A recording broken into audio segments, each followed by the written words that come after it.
Hi, Judy Vitale here with your weekly horoscopes at work forecast from readthestars.com. It's the week of June 5th through 11th. Are you ready? It is a big one. We're going to have a full moon on Friday at 18 degrees of Sagittarius, and that's going to occur at 9:10 a.m. on Friday. And also Jupiter is stationing, coming out of its retrograde period, ready to go direct, and look how excited Henry is. Yes, yes, yes. So that's going to happen also on Friday. And we have a couple of little planets doing some stuff too. Venus is going to move into Taurus on Tuesday, and not to be outdone by his close little friend Venus, Mercury is going to move on into Gemini also on Tuesday. So I want to speak a little bit about that full moon in Sagittarius. If you are in a position where you're making a decision about a relationship, this is a really good time to feel that you're making your choice out of your truth, out of something that is extremely important to you, and whether or not the relationship that you're in, this can be business, it can be personal, it can be romantic, whatever it is, this relationship has got to come to a conclusion. Either you're going to go deeper into it or you're going to separate from it. So that's what the moon in Sagittarius is all about, believe it or not.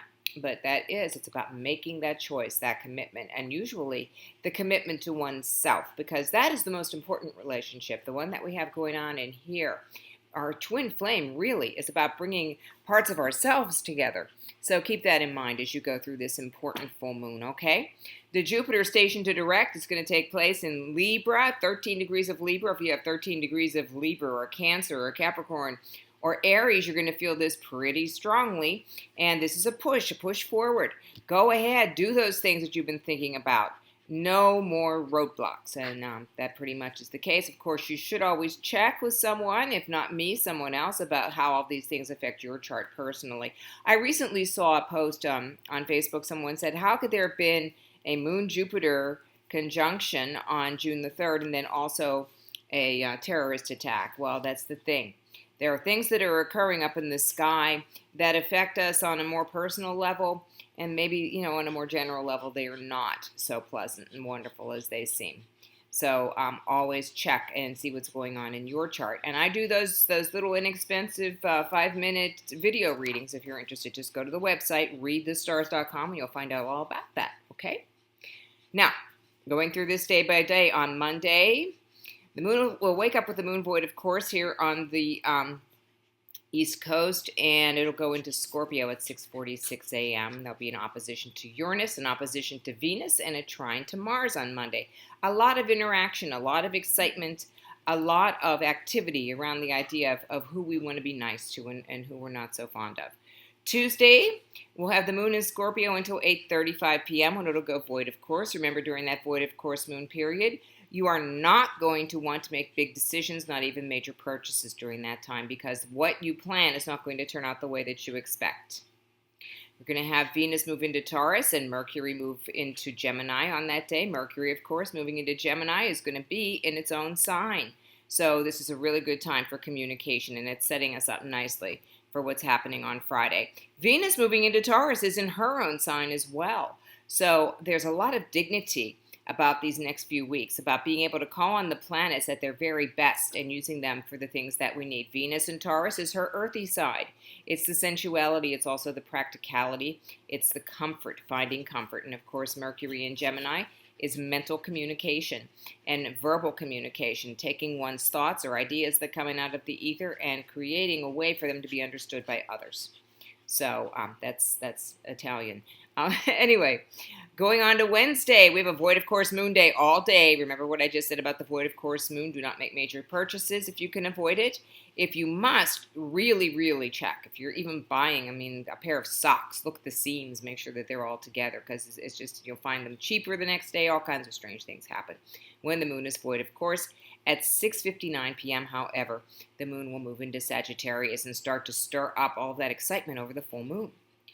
Thursday will be moon in Sagittarius all day. It'll be a lot of enthusiasm, and at 11:48 p.m. on the East Coast, the moon will make a square to Neptune, and this is very romantic, and is also a time when we have to be careful that we're not seeing what we want to see versus what's really going on.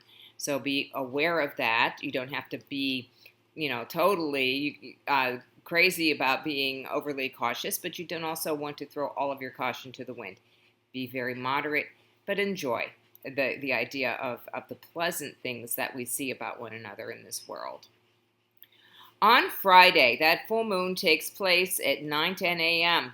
on the East Coast, 18 degrees of Sagittarius once again. This is a very, very frenetic day. I don't know. This is going to be a bit of a crazy day. So anything could happen. I hope it's good. And the Jupiter station, when it moves into direct motion, is going to push something forward. That's already been a plan. If you have something like that, make an extra effort to make sure that your plans are moving in the direction you want them to go. Saturday, the Sagittarius moon goes void, of course, at 2:20 a.m. on the East Coast and then moves on into practical Capricorn at 7:36 a.m. on Saturday. This makes the weekend kind of serious, but it can also be a good time to plan out your summer.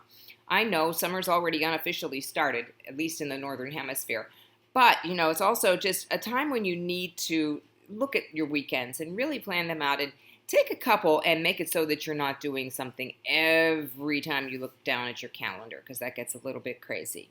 Speaking of which, I've been in yoga teacher training. This has been the first few days, and I'm really enjoying it, but it is going to pretty much take a lot of my time in the month of June, and that's new for me. But I am still available in evenings and on Sundays for consultations. And I'll be at Journeys of Life on Sundays, the 11th, the 18th, and the 25th. And next, on the 11th, we'll be recording another Deep Dives podcast. We just did one this week on father energy with Jossa Johnson, my partner, myself, and our friend Tom Gelati. So make sure you get a listen to that. You can get it on iTunes or, just download it from the several links that we have on social media. As I said, I will be at Journeys of Life next Sunday, June the 11th. And that's all that's going on this week. Me and yoga training, going good. So if you want to contact me for transpersonal coaching, clinical hypnotherapy, or astrology, you can do that by just emailing me at Judy, Judi, at readthestars.com.